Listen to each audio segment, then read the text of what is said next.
Decimos que desde allí viene a juzgar a vivos y muertos, es decir, Jesús volverá para juzgar a los vivos y a los muertos. ¿Y eso qué significa?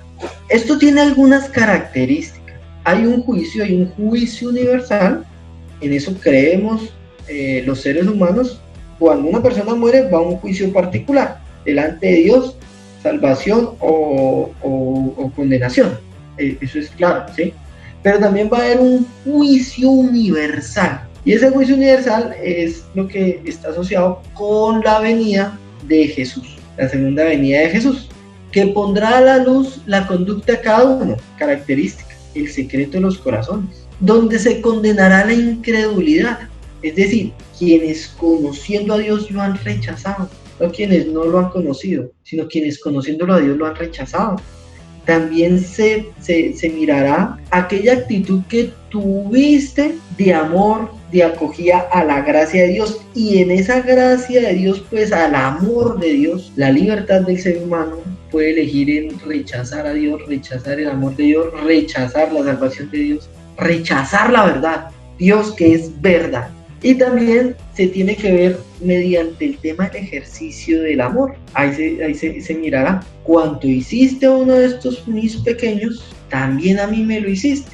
Y es el ejercicio de la caridad que existe en el ser humano. El rechazo a Dios muchas veces se manifiesta, por excelencia se manifiesta en el rechazo al amor, en el rechazo al ejercicio de la caridad. ¿Por qué? Porque Dios es amor. Entonces tú rechazas a Dios, rechazas el amor. Hay un principio, porque esto podemos sacar unas posturas que nos llenan de miedo, de temor. Uy, Dios mío, ¿quién se va a salvar? Esto está terrible. ¿Cuál es el principio? Que el Hijo del Hombre, Jesucristo, no ha venido para juzgar, sino para salvar y para dar la vida en rescate de todos. Ese es el objetivo de Dios, la salvación, no la condenación. La condenación de una persona, o por decirlo así, el juicio sobre una persona se da por ese rechazo que tiene de la gracia.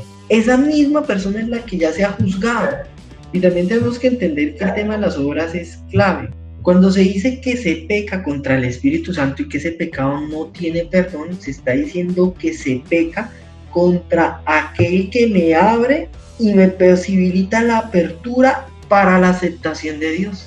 Es el Espíritu Santo el que nos lo enseñará a todos, es el santificador, el que nos lleva a Jesucristo, a la salvación dada a los hombres. El pecado contra el Espíritu Santo, el blasfemar contra el Espíritu Santo es ese rechazo de Dios. No me interesa, y Dios se está manifestando delante mío, no me interesa. Es decir, hay un rechazo a la verdad. Aquí viene una pregunta muy fuerte.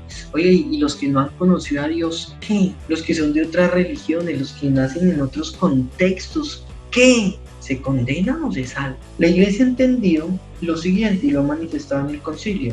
Quienes no han conocido a Dios, no por negligencia, sino por los diferentes factores que sean contextuales, coyunturales, etcétera, etcétera, si son fieles a la conciencia, porque comprendemos que en la conciencia está Dios, si son fieles a su conciencia y siguen la verdad que les dicta su conciencia, pues se entiende que están indirectamente siguiendo la verdad de Dios, y entonces no han hecho un rechazo de Dios explícito, no han hecho el rechazo de la verdad que es Dios mismo. Entonces ahí se comprende de que puede haber salvación de manera misteriosa. Entonces viene a ser tu actitud humilde ante la verdad que se te ha revelado, la que hace que te ganes la salvación que Dios ha dado. ¿Qué verdad se te ha revelado? A ti y a mí, la verdad de Jesucristo.